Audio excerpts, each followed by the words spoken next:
Hello everyone, welcome back to the channel. In this video, I will show you how to enable debug in FortiAuthenticator to troubleshoot authentication issues like radius, login failures, LDAP problems, and user authentication errors.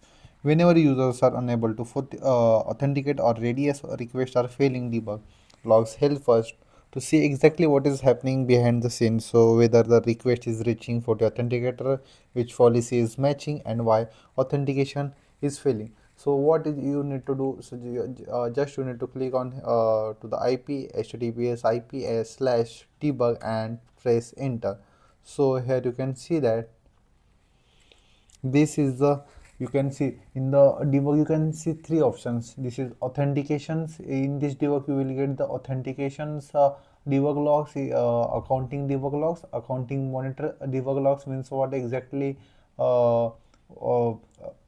user accounting messages and DNS updates, also TechX, also web server, also high availability debug logs, single sign-on debug logs, user sync, LF, SAMR, and also others, that is GUI, means when users getting login. So what exactly all debugs means, for what means for radius you need radius debug log. So here for the authentication means if users is unable to get the authenticate means user logins fail. So here you can see just I am try to connect test my user. So just I will show you the one later, that is the you can see here the username admin.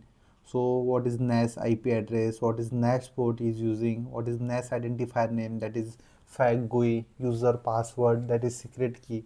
So all details you will get here. You can see admin login access from means this IP. So you will get all the authentications debug logs in the sim. Simply you need to type here debug slash debug or means https your FortiAuthenticator IP slash debug. So this page will be load. So you can get option radius, TACX, inside is authentications logs, accounting logs, TACX logs, web server logs, high availability logs, single sign-on user syncs, and others logs. So most real-time troubleshooting is done using the CLI, especially for radius issues. So what is the means if you will get the invalid shared secret key error, user not found error, so group mismatch error, LLAB bind failure, radius timeout. So this issue will you will be get.